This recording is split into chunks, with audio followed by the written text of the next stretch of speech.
주 하나님 지으신 모든 세계 내 마음속에 그리워볼 때 하늘의 별 울려 퍼지는 내 성 주님의 권능 우주에 찼네. 2014년 한 해를 보내고 52주 중에 마지막 주인 송년주일을 맞으면서 마음속에 느끼는 것이 무엇일까요? 지난 한 주 동안 제가 기도하면서 하나님 앞에 받은 그런 하나님의 말씀을 전하려고 계속 기도하는데 딱 한마디밖에는 제 마음속에 떠오르지 않더라고요. 그게 뭐냐면 하나님 진정으로 감사합니다. 땡큐 값하다. 그 한마디만 계속 나와요. 우리 성도들에게도 동일하게 그러한 마음이 있으라 봅니다. 제가 우리 성도들 보면서 우리 성도들이 지금 영적으로 한결같이 성령의 감동 속에서 움직이고 있구나 하는 것을 제가 느끼고 있습니다. 어젯밤에도 우리 청년들 큐티를 하라고 내려갔더니 우리 청년 중에 한 사람이 교회 입구에 그 지저분하게 널려있는 화분들을 겨울을 맞아서 깔끔히 정리해가지고 딱 한쪽에다가 뒀더라고요. 얼마나 보기가 좋았던지.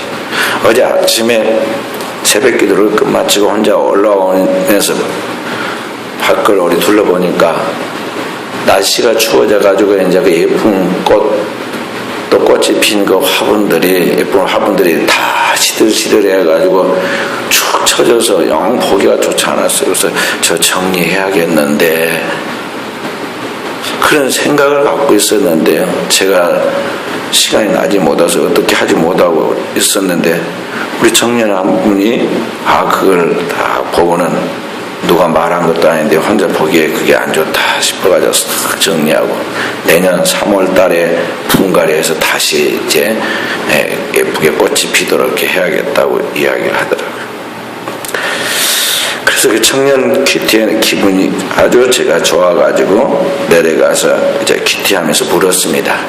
내일 이 말씀, 이 본문의 말씀으로 하나님의 말씀을 전할 것인데 여러분이 이 말씀을 읽으면서 느끼는 한 해 동안 느꼈던 것이 뭐냐고 그렇게 물었습니다. 그때 물었더니 우리 청년이 말하기를 하나님 살아있음에 감사합니다.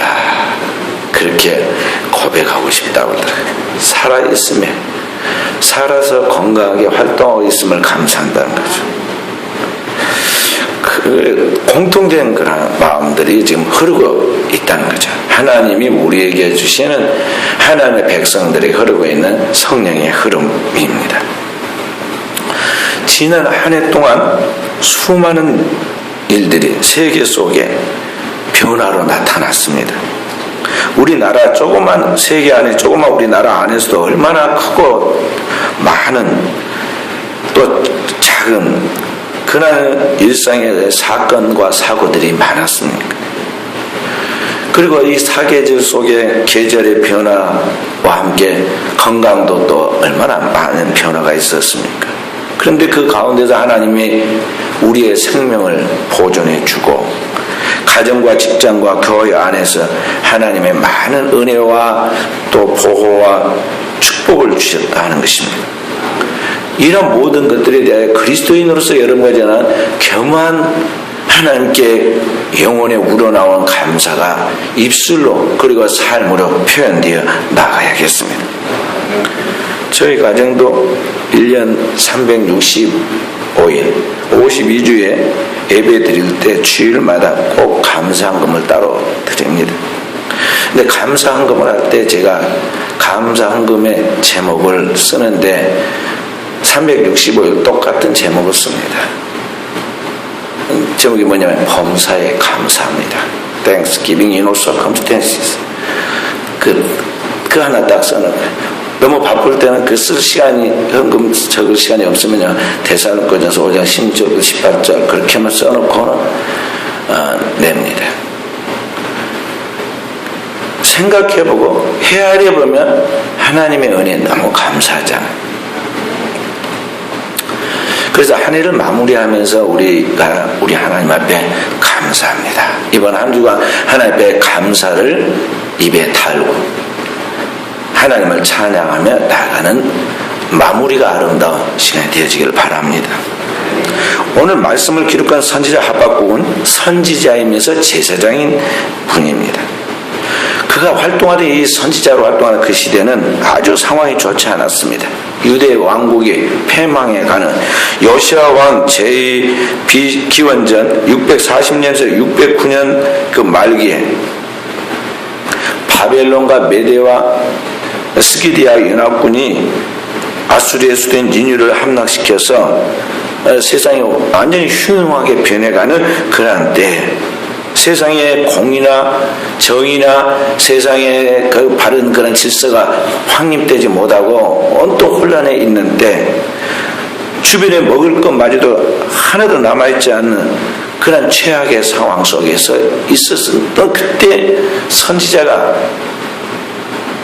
아주 짧은 성경 3장을 썼습니다. 그 하나님의 말씀 3장을 압축해서 써놨는데 그 결론을 쓰면서 그는 이런 불의하고 암담한 현실 속에 있지만 자신은 하나님 앞에 참으로 감사하다는 것을 여기 메시지에서 말하고 있습니다. 오늘 하박국 선지자가 현실적 상황이 너무나 극단적으로 상황이 좋지 않음에도 불구하고 그 우러나오는 기쁨과 감사가 있어서 그것을 표현하고 있는데 그 감사의 행복의 원인이 무엇이냐 하는 것이죠. 오늘 17절부터 우리가 읽은 19절의 말씀입니다. 비록 무화과 나무가 무성하지 못하면, 여기 무화과 나무는 이스라엘 백성들이 먹는 주 과일입니다. 이스라엘 백성들은 그들의 그 국과 그들의 오늘 우리로 말하면은 무궁화 같은 국화가 여기 무화과입니다. 무화과가 그들의 국화예요. 그러면서 그걸 또 따고 먹습니다. 그런데 거기에 무화과가 무성하지 못하다는 것입니다. 그들의 음료는 포도주입니다. 그런데 포도원에 포도나무에 열매가 없다는 것입니다. 감람나무에 소출이 없으면, 감람은 기름을 짜서 사용하는 그들의 우리가 잘 아는 올리브 기름인데 그것이 없다는 것입니다. 밭에 먹을 것이 없고 우리의 양이 없고 외양간에 소가 없다는 것이죠. 그러니까 아무것도 없다는 겁니다. 그럴 거 아닙니까? 지금 이스라엘 나라는 아수르에서 망하고 바벨론에서 또 망하고 그 겹쳐서 계속 망하고 폐허가 되어 있는 그곳에 뭐가 남아있겠어요?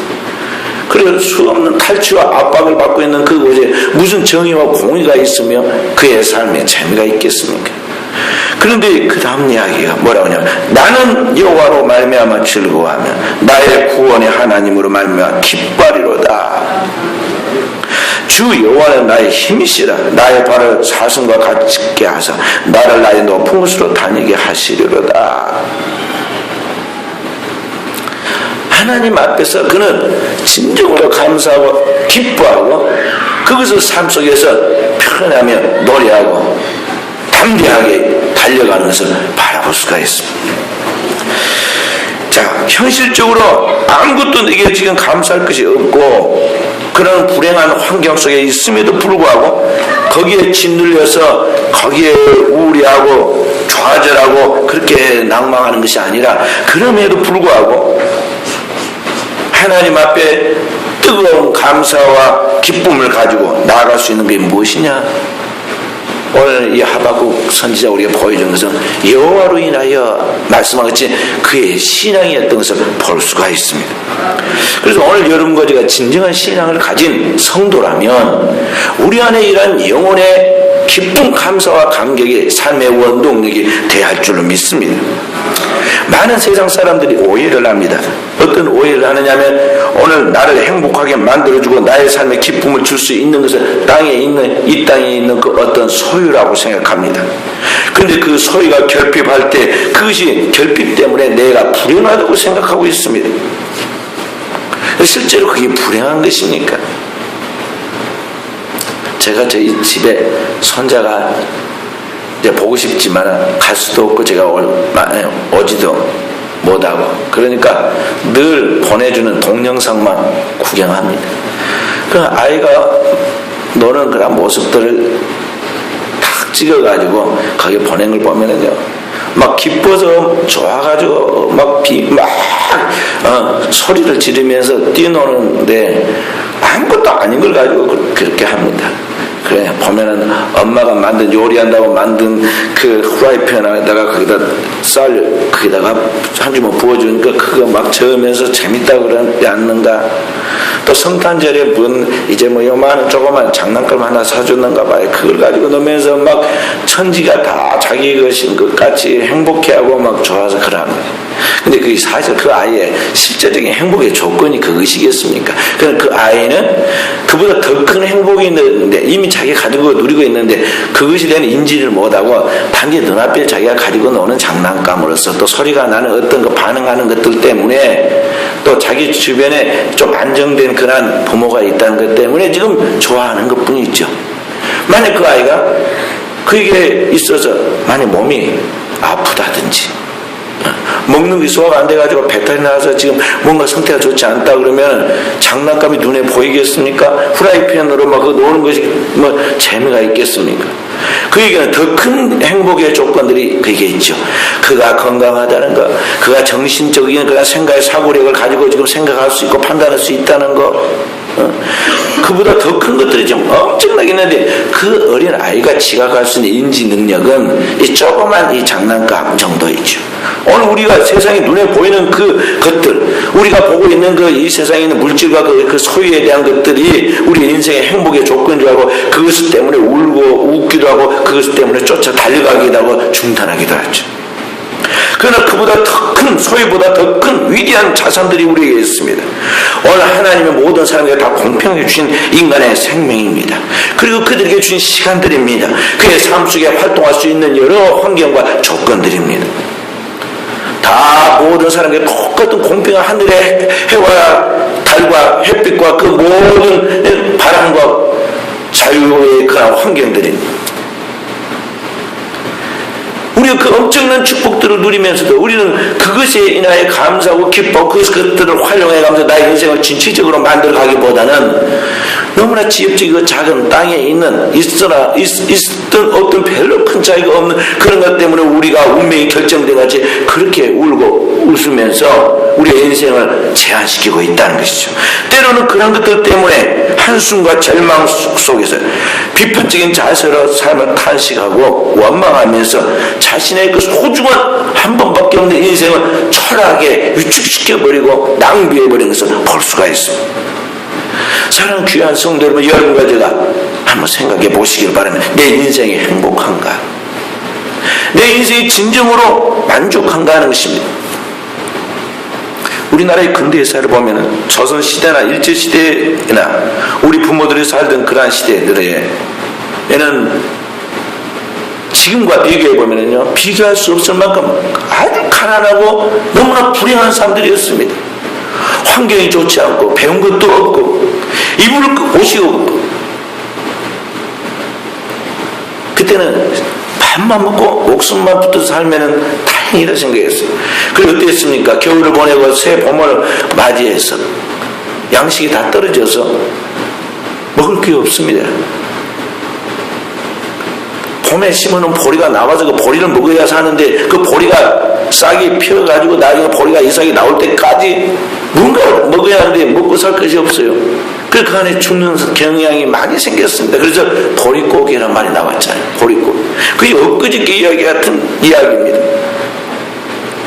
그럼 과거에 우리의 민족의 굶주린 세대에 비해 오늘 우리는 경제적으로 환경적으로 보면 얼마나 잘 살고 부자가 되었습니까? 옛날에는 옷이 없었잖아요. 떨어진 옷을 꿰매 입으려고 꿰매 입을 그런 천을 댈 그 천이 없었어요. 근데 지금 사람들은 거의 떨어진 옷을 입고 다니는 사람이 어디 있습니까? 다 옷 헌어 버린 데 가보세요. 늘 자리가 없을 정도로 계속 갖다 버립니다. 몇 번 안 입고 실증 나가지고 또 시대가 유행이 지났다고.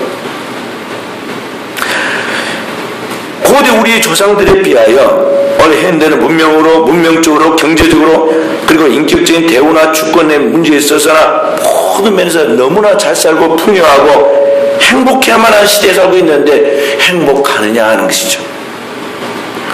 그렇게 먹는 것이 불행했던 그러한 경제적으로 어려운 우리의 조상 때에는요, 그런 가운데서 삶을 질 줄 알고 여유 있게 살 줄 알고 행복해 할 줄 알고, 그래서 그러한 그 시대의 그러한 먹과 풍류를 그림으로 예술로 그려놓기도 하고 글로 써놓기도 하고, 그 시대의 그 삶의 그러한 즐거움들을 흔적으로 우리에게 남겨둬서 지금 역사의 그러한 그 전통과 그 고전으로 남겨두잖아요.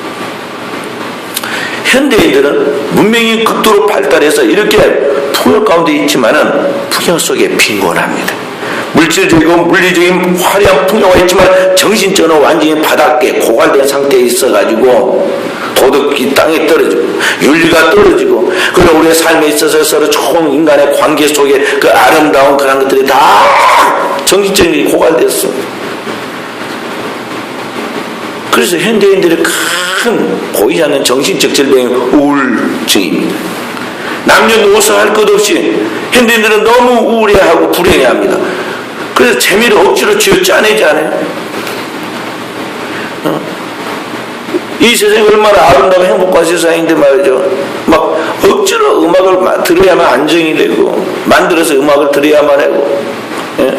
웃기는 프로그램은, 개그 프로그램은 이것저것을 만들어가지고 그걸 봐야만 그때서야 조금 그 시간만이 끄면 웃음이 나오고, 먹고 난 다음에는 나중에 속이 막 아프고 죽을 것까지 힘드는데도 그 술을 먹어야 술이 좀 취하고 정신이 좀 몽롱해져야 그때 좀 사람이 재미가 있는 것 같고. 현대인들의 삶의 불행입니다. 그 성신을 깨고 나면은 이게 삶이 사는 게 아니다고 느껴지잖아요. 그래서 죽는 것이 사는 것보다 더 낫다고 생각해서 이제 극단적인 선택을 해갑니다. 우울증의 끝은 무엇인가? 죽음이에요. 자살합니다. 그런 우울증이 폭발해서 나가면 사이코가 돼가지고 다른 사람 생명을 살해합니다. 그래서 예기치 못하는 그러한 외로운 늑대들의 살인이 국내 국외적으로 얼마나 이 사회에 문제가 되고 있습니다. 그러니까 오늘 우리가 살고 있는 이 사회 속에 우리가 이 문명과 물질의 발달을 통해서 우리가 가진 소유가 있고 내가 뭐 어떤 것들을 획득하면 그게 행복할 것같이 생각하지만 그건 진짜 행복한 게 아니다는 것이죠. 그러면 인간의 참된 만족과 행복은 어디에 있느냐 하는 것입니다. 오늘 선지자 하박국 거기에 대해서 분명하고 명확한 답을 해주고 있어요. 그게 뭐냐? 오늘 인간의 진정한 행복은 외적인 이러한 환경에 있거나 물리적인 것이 있지 않냐고 우리의 내면에 하나님과의 만남의 접촉점을 통해서 하나님의 은혜를 받을 때 인간의 진정한 영혼의 행복이 있다는 것을 여기에 말씀하고 있습니다. 선지자가 이야기를 자기는 아무것도 없다는 거예요. 빈털터립니다. 그런데 최고로 행복하다는 거죠. 무엇 때문이냐? 18절에 나는 여호와로 말미암아 즐거워하며 나의 구원의 하나님으로 말미암아 기뻐하리로다. 자신의 기쁨과 즐거움의 근거가 물리적이고 물질적이고 환경적인 것에 있는 것이 아니라 오늘 자신의 내면의 영혼에 자신을 만나신 하나님으로 말미암아 있다는 것이죠. 왜 그럴까요? 사랑하는 성도는 왜 그럴까요? 인간의 진정한 행복이 발달된 문명과 문화의 외적인 것이 있지 않고 어떻게 자기 마음속에 자유할 수 있을까요? 인간은 하나님의 형상과 모양으로 지음받은 영적 존재입니다. 그렇기 때문에 그 영혼을 창조하고 우리의 이 세상 모든 만물을 창조하신 이 절대자이신 하나님과의 만남을 통하여 그 영혼의 그 비어있는 텅 빈 공간의 공허한 부분에 거기에 충족함을 갖게 될 때에 거기에 진정한 영혼의 만족함과 자유와 행복이 있는 것입니다. 자, 만남이 얼마나 중요합니까? 사람과 사람의 만남은 좋아하잖아요. 어린 아기들도요, 자기들 막 기어다니면서도 만나면 그렇게 좋아하라고 막 만지고 막 비명을 지고 좋아하라고 그러잖아요. 그렇죠? 아기들도 그럽니다. 좀 더 크면 클수록 이제 친구 좋아합니다. 친구들끼리 만나고 사랑하는 남녀 이성끼리도 만나죠. 사람이 언제까지 그러냐? 죽을 때까지 그럽니다. 죽어서 관에 들어가는 초상자리에 가서도, 거기에 가서도 죽은 자와 산 자가 만나고, 또 죽은 초상자리에서도 거기에 함께 살아남아있는 사람끼리 만나서 위로하면서 거기에서 힘을 얻습니다. 인간의 이 만남 속에도 이렇게 인간의 행복이 있는데, 오늘 이 만남 중에 근본에 뿌린 인간이 그의 영혼의 아버지신 하나님과 만남을 갖게 될 때 인간의 행복은 완전해진다는 것이죠. 예수님이 그 위대한 돌아온 탕자의 비유에서 이야기할 때 둘째 아들이 그 아버지에게 자산의 절반을 달라고 그래가지고는 그 유산을 미리 받아가지고 나가서 세상에 뭔가 굉장하고 대단하고 재밌는 게 있을 줄 알고 나가서 할지 못할지 다 했잖아요. 그런데 만족함이 없었습니다. 행복함이 없었습니다. 자유함이 없었습니다. 그리고 그 끝은 공허하고 불행해졌습니다. 극단적 불행의 상황에서 이제 짐승만도 못하는 그런 비참한 현실이 되었을 때 그때서 생각한 것이 뭐냐면 비교했습니다. 재미없다고 생각하고 뛰쳐나왔던 내 아버지의 집은 얼마나 행복한 것이었던가. 아버지의 사랑이 있고 거기에서 일거리가 있고 거기서 일하는 가운데 보람과 기쁨이 있었고 거기에는 자기의 미래가 있었는데, 그리고 그가 그때 회개하고 다시 아버지 집으로 돌아갔잖아요. 돌아갔어. 그 아버지 집으로 돌아갔을 때 모든 완전해지잖아요. 행복해집니다. 잃어버린 아버지의 사랑 다시 찾고, 아들의 그가 하는 모든 일과 다 획득하잖아요. 그는 그렇게 기대하지 않고 아버지께 돌아가서 아버지 아들의 일컬음 받지 못하고 품꾼의 하나 정도로만 여기해줘도 감사합니다 하겠다고 그렇게 준비하고 고백하였는데, 돌아가서 그가 차지한 것은 엄청난 축복을 받게 됐죠. 그래서 본래 그의 자리였지만 그가 그것을 그때서야 깨달은 것입니다. 오늘 우리 인간은 마치 이 탕자처럼 하나님을 떠나서 세상으로 나아가서 자행자제하고 자기 마음대로 살아서 뭔가 거기서 행복을 찾으려 했지만 거기에 참다운 만족이 없다는 것입니다. 거기에 진정한 절대적 행복이 없다는 것이죠.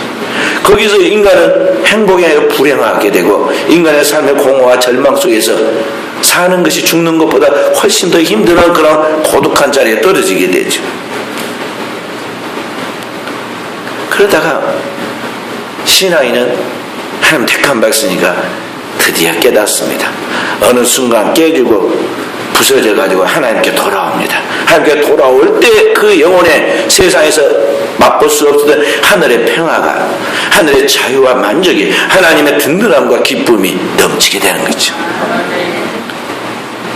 내가 너에게 평안을 주느니 내가 주는 평안은 세상에 주는 것 같지 아니하니라. 주님 말씀하신 것도 그 하나님의 평안이 오늘 우리에게 주어진다는 것이죠.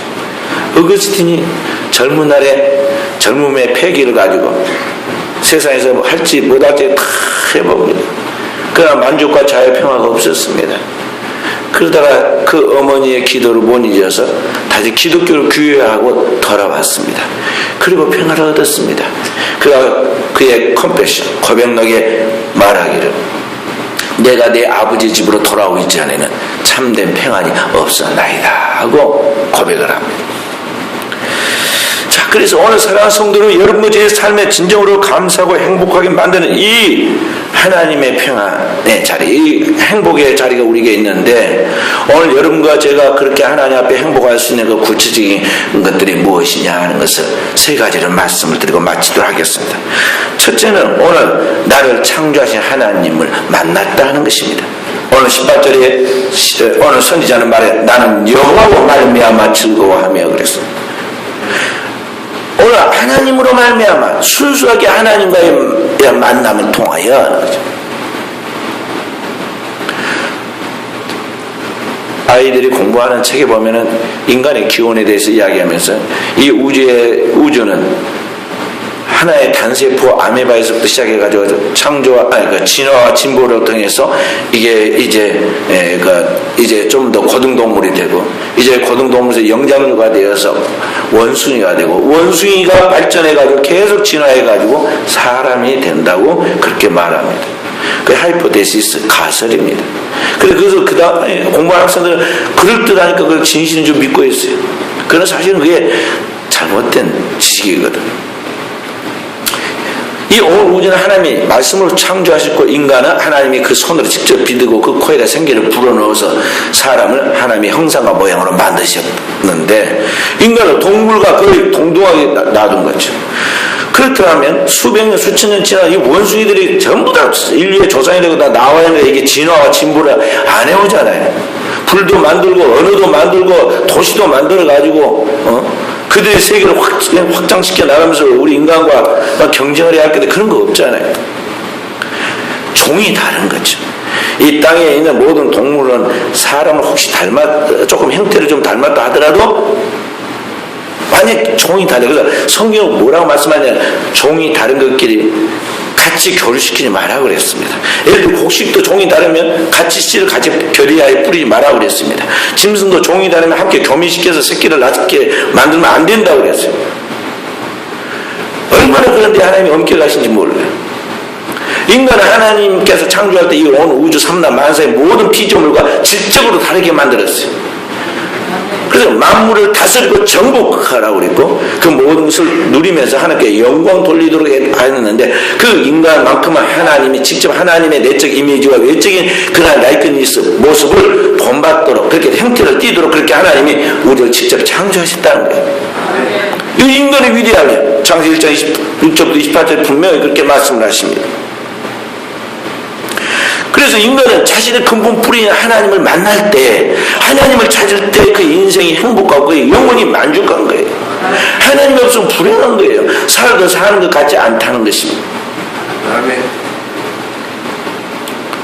우리나라에 우리가 교포들 중에서 외국에 나가 있는 우리 교포들 우리나라 뿌리 중에서 한 600만 명 됩니다. 600만 명 중에 외국으로 입양해 보낸 사람이 많아요. 우리나라 사람들이 못 먹고 못 살면서 키우기 어렵다고 그래가지고 버린 자녀들을 외국에서 입양해서 데려갔어요. 그 중에서 막 출세한 사람들이 많습니다. 외국에서 막 시의원도 하고 장관도 하고 프랑스에서 유명한 장관하고 있는 여자분도 우리 한국 출신이에요. 입양하신 분들이 그렇게 크게 성공해가지고 세상에 부를 게 없는 것 같이 보이지만 그들에게 늘 마음속에 허전한 게 있어요. 그게 뭐냐면 나의 뿌리는 어디일까? 대한민국이란 가운데 나를 낳은 부모는 누구이실까? 한번 만나보고 싶어 하고 찾습니다. 옛날에 아프리카의 그 새까맣게 생긴 흑인들을 그 미개하다고 그래가지고 그들을 막 인권도 무시하고 잡아다가 마음껏 노예를 부렸습니다. 이 나라처럼 힘 있는 나라들이 흑인들을 잡아다가 노예를 부렸어요. 미국에 잡아간 노예 애들을 그들의 그 아픔이 얼마나 많습니까? 그들의 마음에 응축되어 있는 그 괴로움과 아픔의 노래들을 부른 그것이 흑인 연가잖아요. 흑인들을 그런 아픔을 돕고 글을 썼습니다. 그게 소설 뿌리입니다. 영화로도 나왔잖아요. 뿌리. 그걸 찾으려고 하죠. 그리고 그 뿌리를 찾아가지고 그걸 찾고 나면은 그때서야 이제 마음에 여한이 없다. 행복하다고 그렇게 말하잖아요. 자, 사람과 사람 사이도 자기의 고향 그리고 자기를 낳은 부모를 찾는 그 뿌리를 찾을 때 행복해하는데 인간이 자신을 창조하고 자신을 이 땅에 보낸 이 영혼의 근본 뿌리인 하나님 아버지를 찾는 것이 얼마나 중요한 일이냐 하는 것이죠.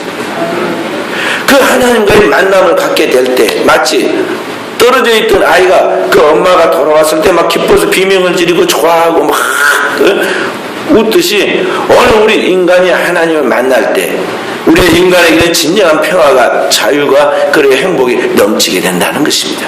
그래서 그 여호와로 인하여 우리는 모든 삶 속에서 범사에 감사하고 나갈 수 있게 되는 것입니다. 두 번째는 오늘 나를 구원하신 그 하나님으로 인하여 우리가 기뻐하는 것입니다. 18절에 계속 노래하기를 나는 여호와로 말미암아 즐거워하며 나의 구원의 하나님으로 말미암아 기뻐하리로다. 하나님을 구원의 하나님이라 말했습니다. 하나님 우리를 창조하실 뿐만 아니라 우리를 구원하신 하나님이십니다.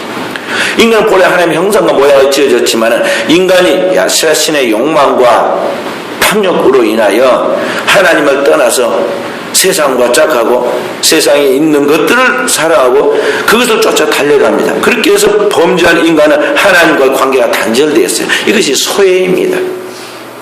하나님과 관계가 단절되어 소외된 인간의 삶에는 불행만 있죠. 사람들은 이 불행의 근본적 원인이 바로 이 하나님과의 단절인 죄로부터 온다는 것을 알지 못하고 이 땅에 존재하는 그 물질의 결핍 때문에 내가 불행한 줄 압니다. 그래서 나는 돈이 없어 불행하다고 그럽니다.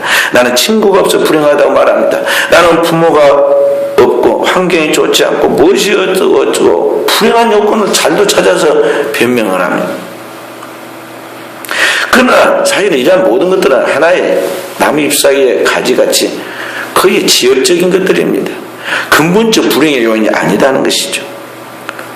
모든 결핍의 근본적 원인은 바로 이 하나님과 내 사이에 생명의 교류가 흘러야 하는데 이 하나님의 영원한 생명이 교류되지 못하면서 오는 내 내면의 불행인 것입니다. 이 죄로 말미암아 단절되어 있는 내 영혼의 결핍이라는 것이죠. 아멘.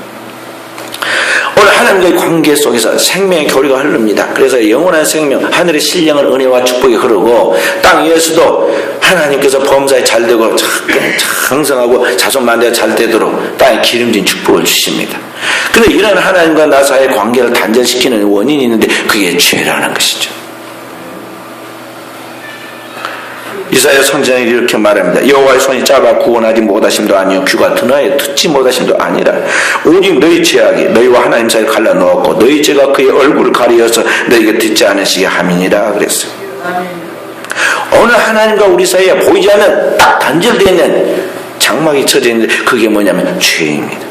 그 죄악이 하나님의 얼굴을 가리어서 하나님의 은혜가 우리에게 비추지 못하도록 만든다는 것입니다.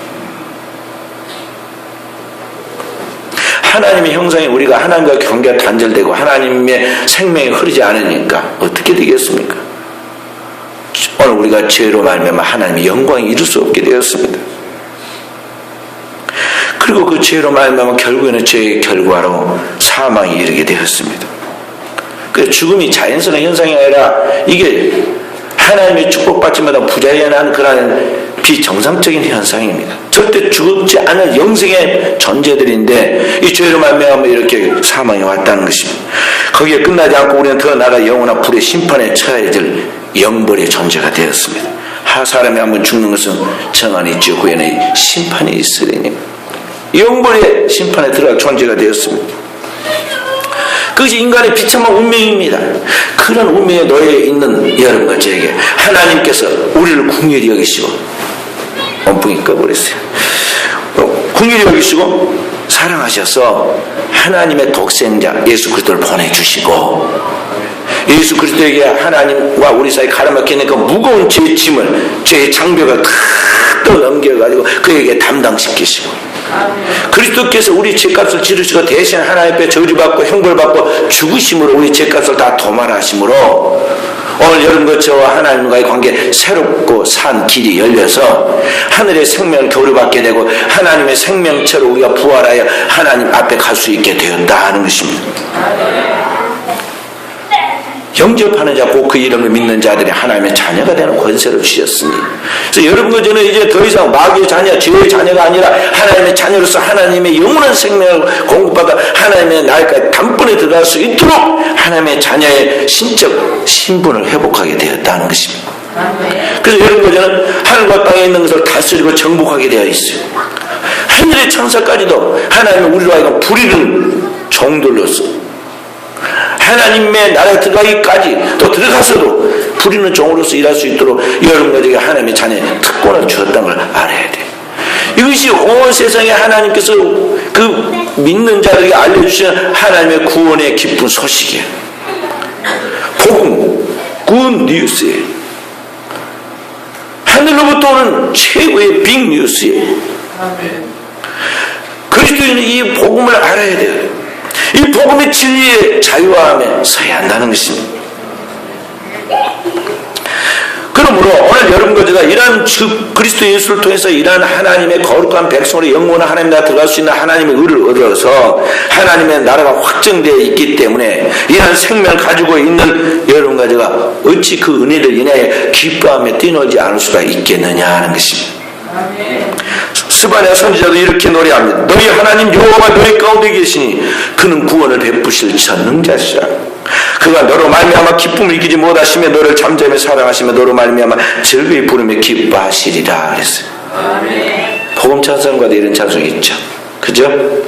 오후에 한번 찾아가지고 불러보세요.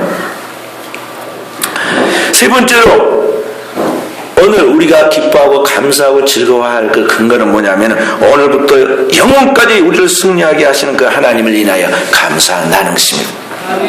오늘 19절에 뭐라고 말씀합니까? 주 여호와는 나의 힘이시라. 나의 발을 사슴과 같이 하사 나를 나의 높은 곳으로 다니게 하시리로다.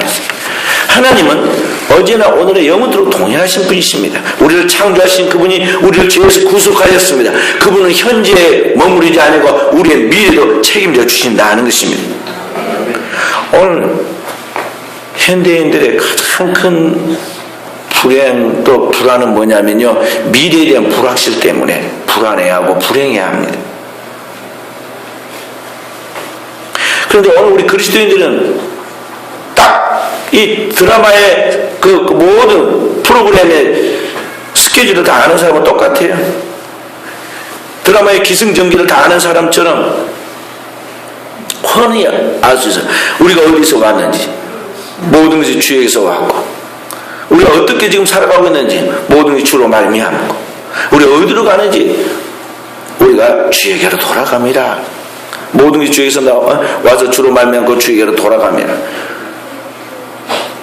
로마서 11장 36절의 말씀. 영광이 세세토록 그에게 있을지어다.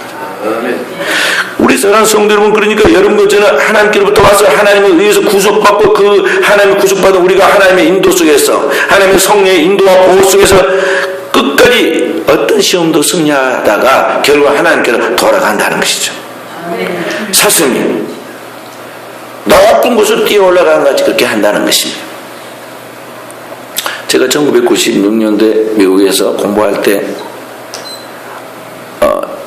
그 차를 빌려가지고 대륙 횡단을 했습니다. 동에서 서로 횡단하는데 꼭 어디를 건너야 하느냐면요, 로키 산맥을 넘어야 돼요. 캐나다에서 미국으로 쭉 흐르는 우리나라의 태백산맥과 같은 그런 높은 등성이 있는데요, 우리나라 이런 것은 기껏해야 예를 들어서 저기 설악산 대청봉이 1775m인가 그래요. 근데 거기 그 정도가 아니라 로키산맥 4700m 막 이럽니다. 거기 그 밑에는 막 더운 여름인데 저 위에 올라가면 눈이 있어요. 거기 갔는데 제가 차를 먹고 지나가는데요, 차를 한참 받쳐놓고 구경을 했습니다. 왜냐하면 그 눈밭에 거기에 그 사슴떼들, 살록들이 막 거기에 모여가지고 있어요. 우리나라는 그런 광경 보기가 힘들거든요. 막 스치고 지나가는 것은 보지만은 사슴들 그걸 못 봐요. 그 높은 절벽 같은 그런 그 산을 막 이렇게 때려져서 가는 거 보면 신기하죠. 그 가날픈 다리로. 오늘 여러분들이 하나님께서 얼마나 축복하시고 강하게 만드시는지 이 사슴처럼 높은 곳에 다니게 만든다는 것입니다. 할렐루야. 하나님 여러분들 저를 구원하시고 난 이후의 모습들 이야기는 독수리가 날개치며 올라간 것 같이 새 힘을 주신다 그래요. 오늘 사슴이 높은 곳을 다니도록 만든 것 같이 그렇게 만드신다고 그랬잖아요. 그러니까 여러분의 제 삶이 하나님의 주권 속에 있다는 걸 알고, 우리의 삶의 현실에 아무리 사방으로 에워싸움이 있고 수많은 원수들이 우리를 시험하고 두렵게 하는 것 같이 보여서 오늘 우리가 완전히 죽을 것 같은 위기에 있다 하더라도 오늘 나의 보호자가 하나님이시라는 거예요. 나를 창조하시고 구속하시고 영원한 하나님 나라를 반드시 이끌어가시고 그분이 나와 함께 하신다는 것 때문에 여러분과 저는 항상 기쁨과 감사로 살아야겠다는 것입니다. 아멘.